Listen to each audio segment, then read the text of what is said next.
क्या है ऋत्विकिज्म? ऋत्विक गुरु शिष्य परंपरा, ऋत्विक दीक्षा। नाम तो सुना ही होगा आपने, ऋत्विक। पर हमारे एक और प्रभु जी है जिनको ऋत्विक सुन के ऐसा कुछ याद आता है। भला ये ऋत्विकिज्म होता क्या है जी? ये तो हमने कभी सुना नहीं। हमने ऋतिक रोशन का नाम सुना हुआ है, लेकिन ऋत्विकिज्म, व्हाट इज दिस? ये क्या है? देखिए, ऋत्विक जो सबसे इंपॉर्टेंट है हम सब के लिए, उसको अगर सुन के ऋतिक रोशन का नाम याद आए, या फिर गब्बर बन गया गिरधर गोपाल दास, या फिर बंटी और बबली, ये सारी चीजें अगर सुनने में आए तो हमें समझ में आ जाना चाहिए कि उस व्यक्ति के दिमाग में बॉलीवुड सर पे चढ़ के नाच रहा है। और जब बॉलीवुड सर पे चढ़ के नाच रहा हो तो नेचुरल है कि ऋत्विक सुन के ऋतिक रोशन ही याद आएगा। अब इन प्रभु जी का ये जो प्रश्न है या फिर इनका जो क्लेम है कि ऋतिक वाले सिर्फ और सिर्फ निंदा करते रहते हैं, ये गुरु गिर गया, वो गुरु गिर गया, सब गुरु गिर गए, सिर्फ उठा तो सारे यही लोग उठे, क्या करने के लिए? निंदा करने के लिए। तो आइए देखते हैं कि ये बॉलीवुड का कीड़ा इन लोगों के दिमाग में आता कहां से और ये परंपरा चल कहां से रही है। देखते हैं इनके ही एक गुरु के माध्यम से काफी अच्छा नृत्य किया है, आइए देखिए।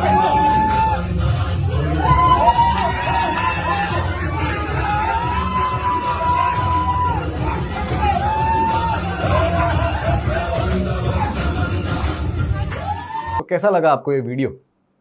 मजा आया ना? सलमान खान से भी अच्छे तरह से एकदम खूब धूमधाम से नाचे यहाँ पे। तो अब तो आपको पता चली गया होगा कि ये बॉलीवुड का कीड़ा इतना प्रोमिनेंटली कहाँ से इन सब के दिमाग में आ रहा है। अब आप कहेंगे कि हम निंदा करते हैं। ये एक सन्यासी, एक दीक्षा गुरु जो डिसाइपल्स को एक्सेप्ट करेंगे, उनके खरमा लेंगे, उनको दिव्य ज्ञान हृदय में प्रकाशित करेंगे और भगवत धाम वापस लेके जाएंगे, अगर ये ऐसी सारी चीज़ें करने लगे, ये कोई 90s या 80s की बात नहीं है, ये रिसेंट बात है। अगर ये ऐसी सारी चीज़ें करने लगे तो क्या हमारा उत्तरदायित्व नहीं है कि जनरल लोग, इनोसेंट लोग जो सही में स्पिरिचुअली आगे प्रोग्रेस करना चाहते हैं, भगवत प्रेम की प्राप्ति करना चाहते हैं, बैक टू गॉड जाना चाहते हैं, उन्हें हमें एनलाइटन करना चाहिए या फिर ये सारी चीज़ें उनके नॉलेज में लानी चाहिए। डॉक्टर को डॉक्टर कहना, पुलिस को पुलिस कहना और एक चोर को चोर कहना, ये कुछ गलत नहीं होता, ये निंदा नहीं है, पर फैक्ट्स एंड फिगर्स को बाहर लाना कहते हैं।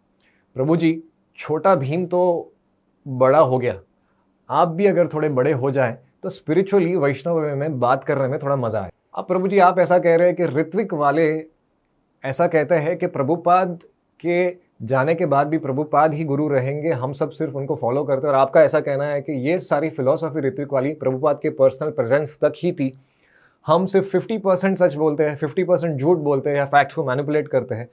आइए डिस्कस करते हैं। आपने जो लेटर दिखाया May 28, उसके सारे फैक्ट्स एंड फिगर्स जो आपने मैनिपुलेट किए, उसे एज इट इज जैसे प्रभुपाद की इच्छा थी वैसे प्रेजेंट करते हैं। सतस्वरूप महाराज ऐसा कहते हैं कि then our next question concerns initiations in the future, particularly at that time when you are no longer with us। ये क्लियर है कि प्रभुपाद के फिजिकल डिपार्चर के बाद इनिशिएशन कैसे होगा। आपने जो बताया कि ये सारी चीज़ें ritvik and all those things Prabhupada के जाने के बाद फॉलो नहीं होगी, ये यहाँ से लेटर में शुरुआत में ही क्लियर हो जाता है कि this letter is only for the departure के बाद इनिशिएशन कैसे होगा उसके लिए। अब आपका दूसरा फैक्ट जो आप मैनिपुलेट करते हैं, डिपार्चर के बाद प्रभुपाद ने यहां पे ऐसा बोला है कि आई शैल रिकमेंड यू एज ऑफिशिएटिंग आचार्यास। अपने पर्सनल प्रेजेंस में ऑफिशिएटिंग आचार्यास को रेकमेंड करेंगे, बट डिपार्चर के बाद भी ये प्रोसेस सेम रहेगा, क्योंकि सतस्वरूप महाराज ने और तमल कृष्ण महाराज ने डिपार्चर के बाद क्या होगा वहां से शुरू किया। अब आप जो बोलते हैं कि he is Guru, he is disciple of disciple, he is परम गुरु, ये सारी चीजें तो ठीक है, बट प्रभुपाद यहाँ पे क्लियरली बोल रहे हैं कि actually he is Guru bye my order. Prabhupada इतनी सारी चीजें उन्होंने कही कि एज अ ऑफिशिएटिंग आचार्य मैं आपको नियुक्त करूंगा, बनाऊंगा, बट उन्होंने ये भी तो क्लियर कर दिया कि ऑफिशिएटिंग आचार्य ऑफिशिएटिंग रहेंगे तब तक जब तक कोई ऑर्डर नहीं आएगा तब तक। एंड फाइनली ब्रह्मास्त्र आप सबके लिए जो प्रभुपाद एकदम क्लियर करके गए वो था कि you become Guru, he becomes regular Guru, that's all. He becomes disciple of my disciple, that's it का मतलब ये होता है कि मैं जब बोलूँ तभी गुरु बन सकते हो, तब तक ऑफिशिएटिंग आचार्य बन के रहो, ऋत्विक बन के रहो, और ऐसे ही इस परंपरा को आगे कंटिन्यू करके मुझसे सारे इन जो इनोसेंट सोल्स हैं मुझसे जोड़ते रहो। That's it, that's clear. Pure devotees हर कोई बन सकता है। चैतन्य महाप्रभु के टाइम पे बहुत सारे प्योर डिवोटीज थे, भक्ति सिद्धांत सरस्वती ठाकुर महाराज के टाइम पे भी बहुत सारे प्योर डिवोटीज थे, पर किसी ने अपने आप को ऐसा नहीं कहा कि मैं गुरु बनना चाहता हूं। नो डाउट प्रभुपाद जी एक शक्तिशाली आचार्य है, बहुत ही पोटेंट, स्ट्रांग एंड पावरफुल आचार्य है। ये लॉजिक जो आपका है कि प्रभुपाद को हम सब इंपॉर्टेंट मानते हैं, स्ट्रांग नहीं मानते, हम ये मानते हैं कि प्रभुपाद दूसरे लोगों को, दूसरे जनरेशन को कोई दीक्षा गुरु दे नहीं पाए, ये लॉजिक आपका इसलिए आ रहा है क्योंकि आपको दीक्षा का ये जो डेफिनेशन है, दीक्षा की जो वैल्यू है, दीक्षा की जो अंडरस्टैंडिंग है, वो अभी तक क्लियर नहीं है। काश आपने प्रभुपाद की पुस्तकों को ध्यान से, अलग अलग एंगल ऑफ विजन से, थोड़ा स्क्रूटिनाइजिंगली, जैसे प्रभुपाद ने कहा, वो पढ़ा होता तो आपके दिमाग के अंदर ये इलॉजिकल चीज़ें कि प्रभुपाद पोटेंट नहीं, ये नहीं आती। आइए आपको दिखाते हैं दीक्षा की डेफिनेशन और फिर बाद में आपको समझ में आ जाएगा कि पोटेंसी क्या होती है। दीक्षा की डेफिनेशन, सीसी मध्या चैप्टर 15 श्लोका 108। दिव्यम ज्ञानम यतो दद्यात कुर्यात पापस्य संक्षयम। दीक्षा एक ऑर्डिनरी चीज़ नहीं होती प्रभु, जहाँ पे सिर्फ माला दी जाती है और सिर्फ नाम दिया जाता है। दीक्षा बहुत ही वैल्यूबल होती है। उस जीवा की रिस्पॉन्सिबिलिटी आपको लेनी होती है। उसके जितने भी मिलियंस एंड मिलियंस और लाइफ टाइम के जो कर्मा है वो आपको लेने पड़ते हैं और उसके हृदय में दिव्य ज्ञान प्रकाशित करने की रिस्पॉन्सिबिलिटी आपकी होती है। तो क्या आपको लगता है कि कोई छोटी सी बात है? आप जब बोलते हो कभी कोई दीक्षा गुरु नहीं बना पाया प्रभुपाद, ये कोई दीक्षा गुरु की बात नहीं प्रभु, ये एक दीक्षा गुरु, द वन एंड ओनली दीक्षा गुरु प्रभुपाद। इसलिए उन्होंने किसी को आगे नहीं बनाया क्योंकि वो जानते थे कि डिसाइपल्स जब उनके समय में उन्होंने कर्मा लेना शुरू कर दिया था तो प्रभुपाद के समय में उनका फॉल डाउन होना शुरू हो गया था। दीक्षा एक बहुत ही वैल्यूएबल है, इतनी वैल्यूएबल है कि एक आत्मा, एक सोल उस समय में आत्मसमर्पण करता है और कृष्णा उसको अपने समान, अपनी वैल्यू देने लगता है। Krishna treats him on his own platform, spiritual platform. This is the value of diksha. दीक्षा सिर्फ नाम और माला देने से नहीं होती प्रभु। दीक्षा सिर्फ ये नाम और माला देना ABC है। उसके बाद स्पिरिचुअल वर्ल्ड में भगवान के साथ का संबंध और ये सारी चीज़ें सिर्फ एक प्रमाणिक दीक्षा गुरु, स्पिरिचुअल मास्टर जो परंपरा में वही कर सकता है। क्या आप और मैं दीक्षा गुरु बन सकते हैं ऐसे वाले? क्या आप ऐसी रिस्पॉन्सिबिलिटी ले सकते हो किसी जीवा की कि इसके मिलियंस एंड लाइफ टाइम्स के कर्मा मैं खुद ले लूंगा और इसके हृदय में दिव्य ज्ञान प्रकाशित मैं करूंगा? कल को अगर आप गुरु बनते हैं और आपकी फोटो अगर ऑल्टर में रखी जाए तो क्या आप ये भार संभाल पाएंगे कि सुबह मंगला आरती में आपके डिसाइपल्स ऐसा बोलेंगे, निकुंज यूनो रति केली सीधी है? क्या प्रभु जी आप स्पिरिचुअल वर्ल्ड में राधा कृष्णा की लीलाओं को असिस्ट करके यहाँ पे आए हुए? ना आप असिस्टेंट थे राधा कृष्णा के, ना मैं था। हम जानते हैं हमारे प्रीवियस लाइफ में हम क्या थे, इसलिए इस जीवन में चुपचाप से एक हम्बल डिसाइपल बन के जब करके बैक टू गॉडेड जाना चाहिए। बैक टू गॉडेड जाके आने के बाद अगर आपको ऑर्डर मिलता है और फिर आप करते हो तो उसमें कोई प्रॉब्लम नहीं है प्रभु। अब प्रभु जी आपने जो कहा कि 80s में बहुत सारे गुरुज का जो फॉल डाउन हुआ है वो फॉल डाउन प्रभुपाद की छत्र छाया दूर हो जाने की वजह से हुआ। अरे ये लॉजिक को मैं कैसे समझ लूँ? एकदम से आपने तो वक्त, जज्बात और सब कुछ इमोशंस बदल ही दिए, क्योंकि अभी तो आपने वीडियो में कहा कि प्रभुपाद एक ऐसे स्ट्रॉन्ग, पावरफुल, पोटेंट आचार्य के उन्होंने बहुत सारे दीक्षा गुरु दिए, पावरफुल सन्यासीस दिए, ये दिया वो दिया, ऐसा कर दिया प्रभुपाद ने। जब प्रभुपाद इतने पावरफुल है, पावरफुल दीक्षा गुरु दिए, तो फिर ये प्रभुपाद की छत्र छाया दूर कैसे हो गई? ये समझ में नहीं आया प्रभु। थोड़ा लॉजिकली अगर समझाएंगे तो मजा आएगा, अच्छा भी लगेगा। इसका मतलब ये है प्रभु कि 80s के अंदर इवन तो प्रभुपाद पावरफुल है, बट प्रभुपाद ने इनको पावर नहीं दी वो दीक्षा गुरु बनने की, कर्मा लेने की, अपने सर के ऊपर और भगवत धाम लेके जाने की रिस्पॉन्सिबिलिटी नहीं दी, इसलिए उनका फॉल डाउन हुआ है। हमने फॉल डाउन के बारे में कभी ये गलत बातें बोल के निंदा नहीं की कि उसने ये कर दिया वो कर दिया। हमने सिर्फ इतना बोला कि फॉल डाउन हुआ है तो उसके पीछे का रीज़न क्या है। रीज़न ये है कि वो जो दीक्षा गुरु बन के बैठे हैं वो कर्मा ले नहीं सकते, भगवत धाम लेके जा नहीं सकते, और वो गलत तरीके से एक गलत दीक्षा गुरु बन के उनकी पोजीशन ले रहे, इसके लिए सारा फॉल डाउन हो रहा है उनके लिए। अब आपका ये जो पॉइंट है कि इंसानियत के तौर पे अगर कोई इंसान आपके सामने गिर जाए तो उसको आप कैसे करोगे? उठाओगे, पट्टी लगाओगे, या फिर ऐसा बोलेगे डू डू डू डू डू डू, ढोल लेके बजाओगे, अरे ये गिर गया, ये गिर गया, गिर गया। प्रभु इंसानियत के तौर पे कोई व्यक्ति, नॉर्मल व्यक्ति अगर गिर जाए तो उसे मरहम पट्टी लगाना या फिर उसे डेटॉल या कुछ भी करना वो नॉर्मल है। बट अगर किसी गुरु का जो परंपरा में है, जो दीक्षा देता है, वो फॉल डाउन हो जाए और कोई नॉर्मल व्यक्ति रास्ते में चलते चलते, गाड़ी चलाते हुए, साइकिल चलाते हुए गिर जाए, उसके अंदर बहुत डिफरेंस होता है। सो आपके जो लॉजिक्स जो है, मैं एक ही चीज़ कहना चाहूँगा प्रभु, छोटा भीम जो है वो तो बड़ा हो गया, आपके लॉजिक्स भी अगर थोड़े बड़े हो जाए तो थोड़ा मज़ा आएगा ये स्पिरिचुअल कॉन्वर्जेशन करने के अंदर में। सो लॉजिक के हिसाब से गुरु गिर जाए तो कृपा हमें नहीं दिखानी होती, क्योंकि कृपा गुरु से आती है। गुरु के लिए कोई मिनिस्ट्री नहीं बनाई जाती कि भाई इस गुरु बनने के लिए इस मिनिस्ट्री उसको देखेगी पहले कि गुरु बनने के लायक है कि नहीं, दीक्षा दे पाएगा कि नहीं, इसका स्वभाव कैसा है, इसका आचरण कैसा है, फिर जाके उसको गुरु बनाएंगे। गुरु एक एफल्जेंट आचार्य होता है जो परंपरा में कृष्णा की मर्सी, कृष्णा शक्ति बिना नाही तार प्रवर्तना, ये गुरु होता है। अब कृष्णा की शक्ति एक बार उसके अंदर आ जाए तो बाद में मिनिस्ट्री नहीं होती गुरु को देखने के लिए। सन्यासी के लिए मिनिस्ट्री हो सकती है कि भाई ये ठीक से सन्यासा के रूल्स एंड रेगुलेशंस फॉलो कर रहे हैं कि नहीं कर रहे, बट गुरु के लिए मिनिस्ट्री नहीं होती। गुरु को कृपा दिखानी नहीं होती, हमें गुरु से कृपा लेनी होती है। फिर बाद में गुरु को बोले इसकी ये साधना करा देंगे, ये जप करा देंगे, वैसा करा देंगे, ऐसा कर देंगे, फिर ये गुरु फिर से पावरफुल हो जाएगा, फिर दीक्षा करने लगेगा। ऐसा गुरु सिस्टम में नहीं हुआ आज तक। आप बताइए 32 आचार्यस तक, कृष्णा से लेके एसी भक्ति वेदांत स्वामी प्रभुपाद तक, ऐसा आपने कभी देखा? गुरु के लिए मिनिस्ट्री, गुरु के लिए देखरेख, गुरु को आगे ऊंचा बढ़ाने के लिए, और फिर उसका फॉल डाउन हो जाए तो फिर बाद में उसको हमें कंपैशन, उनको कृपा दिखानी चाहिए कि भैया मरम पट्टी लगा दो, ये गिर गया है, ये गुरु गिर गया, अभी इसको उठाओ और बाद में इसकी साधना अच्छे से कराओ ताकि आगे जाके और दीक्षा ले सके, दीक्षा करा सके, लोगों को लेके जा सकते। पूरे गुरु परंपरा का मजाक बना के रख दिया है प्रभु। गुरु मिनिस्ट्री बना के, बरम पट्टी, गिर गया, कंपैशन दिखाओ, ये करो वो करो, आज तक कभी हुआ नहीं। और सडनली सारे आचार्य भी सोचते होंगे भाई ये कौन सी फिलॉसफी आ गई, गुरु मिनिस्ट्री, गुरु को देखना पड़ेगा ताकि वो दीक्षा दे पाए। मजाक बना दिया। जिस प्रकार आपने बड़े बड़े सन्यासीज एंड महाराजास का जो नाम लिया है प्रचार प्रसार करने के लिए, उन्होंने इतने डिसाइपल्स बनाए, इतने शिष्य बनाए, इतने मंदिर बनाए, अलग अलग कंट्रीज में जाके प्रचार किया, उन सब की हम वैल्यू करते हैं, हम रिस्पेक्ट करते हैं। पर आपने जिस प्रकार से बोला कि नहीं ये गिर गया, वो गिर गया, ऐसा हो गया, वो हो गया, पॉजिटिव चीजें नहीं देखना चाहते, हम ये देखना चाहते हैं कि भाई खराब क्या है इसके अंदर, ये रियलिटी बिल्कुल भी नहीं है। अगर हम चाहते प्रभु जी तो हम भी एक सीरीज लॉन्च कर सकते थे इस्कॉन फाइल्स के नाम से, जैसे कश्मीर फाइल्स निकला था रियलिटी बताने के लिए। उसी तरह अगर मैं चाहूँ तो हफ्ते हफ्ते, आपने घंटों घंटों तक वीडियो बनाया है महाराजास पे, मैं हफ्तों हफ्तों तक वीडियोस बना सकता हूँ। एक छोटा सा वीडियो तो आपको स्टार्टिंग में मैंने दिखाई दिया कि गुरु कैसे एक्ट करते हैं।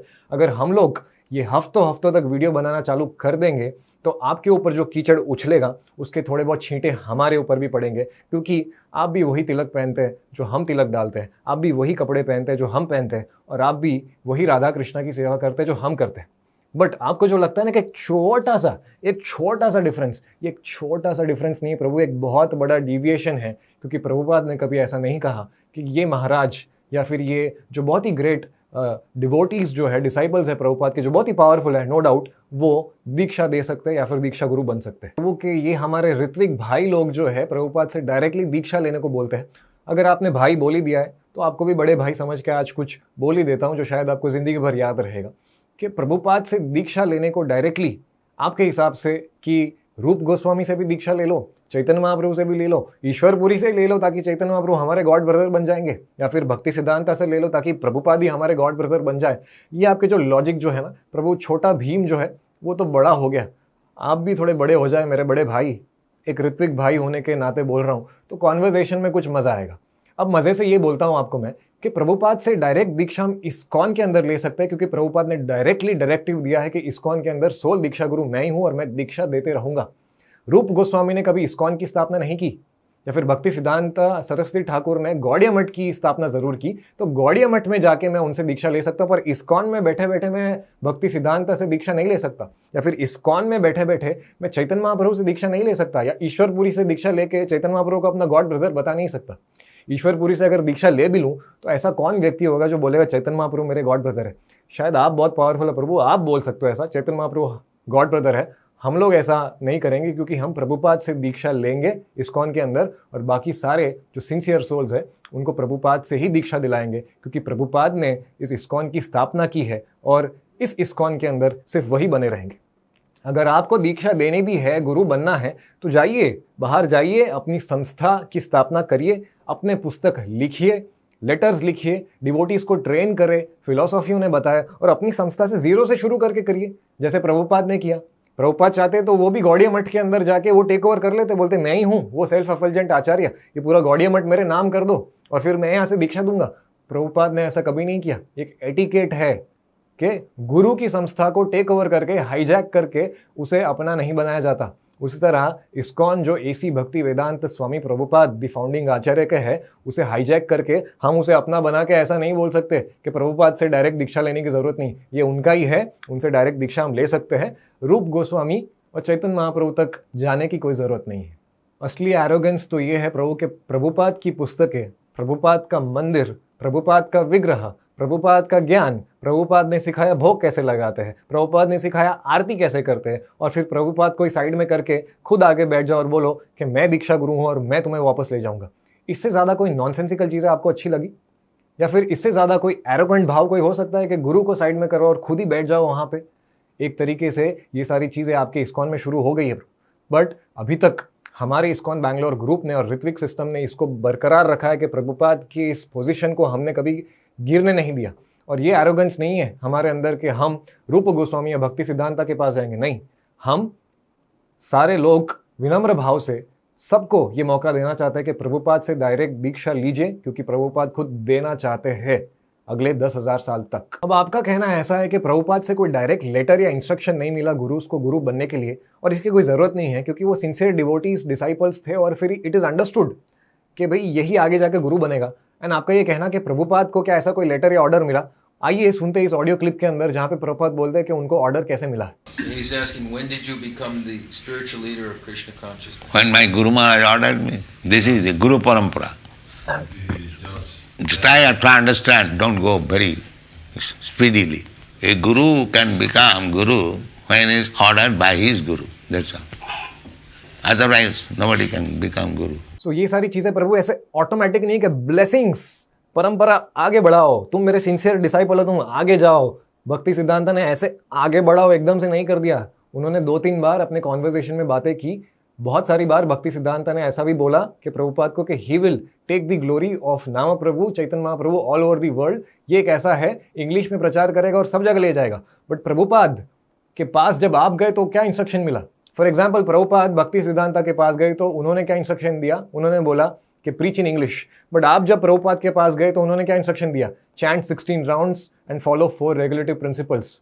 उनके इंस्ट्रक्शन रिसीव करने में और आपके और मेरे इंस्ट्रक्शन रिसीव करने में ज़मीन आसमान का फ़र्क है। तो ऐसा नहीं हो जाता कि जा बेटा जी ले अपनी ज़िंदगी और दीक्षा देना चालू कर दे, ऐसे नहीं होता। ऑर्डर देना पड़ता है। प्रभुपाद को मिला, आपको और मुझे नहीं मिला है, तो आइए आप और मैं जब करें और वापस चले जाए बैक टू गॉडेड। अब प्रभुपाद के जाने के बाद ये ऋत्विक सिस्टम चल इसके लिए गया प्रभु, क्योंकि प्रभुपाद ने एम्पावर किया है सारे इन डिवोटीज को जो ऋत्विक सिस्टम को फॉलो करते हैं। ये कोई कलयुग की बात नहीं है यहाँ पे कि भाई कलयुग है, सब कुछ चलता है, ये भी चलता है, वो भी चलता है, तो ये भी चल गया।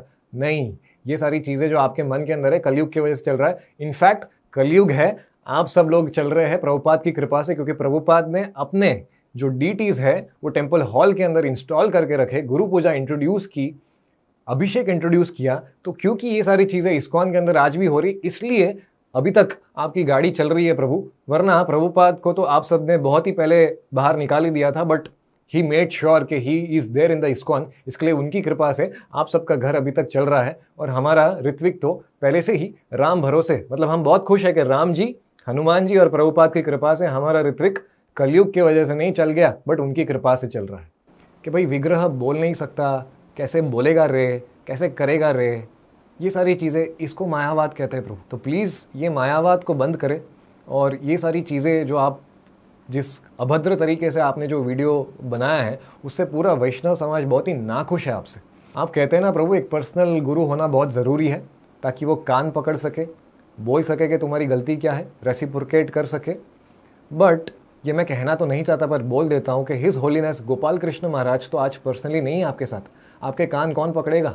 आपको कौन बोलेगा कि आपकी ये गलती है? उसे सुधारेगा कौन? क्योंकि पिछली बार आपके गुरु महाराज ने आपको डांट दिया था जब आपने एक वीडियो रिलीज़ किया और फिर आपको सॉरी बोलना पड़ा आके मधु पंडित प्रभु से। इस बार आपको कौन डांटेगा? ज़रा पूछिए तो सही अपने गुरु से कि वो क्या बोलते हैं। वो बोलते हैं कि नहीं?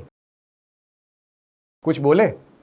नहीं बोल पाएगा। क्यों? क्योंकि गुरु महाराज बहुत गुस्से में हैं आपके। पिछले बार भी वो आपसे एक्सपेक्ट कर रहे थे कि ये सारी चीज़ें आप बंद कर देंगे, बट आपने बंद नहीं किया। तो मैं रिक्वेस्ट करता हूँ आपसे हाथ जोड़ के कि प्लीज़ पब्लिकली सारे वैष्णव समाज के जितने भी ये ऋत्विक हो या गुरु परंपरा के हो, उनको आके एक अपोलॉजी दे दे, सॉरी बोल दे आपके इस अभद्र वीडियो के लिए।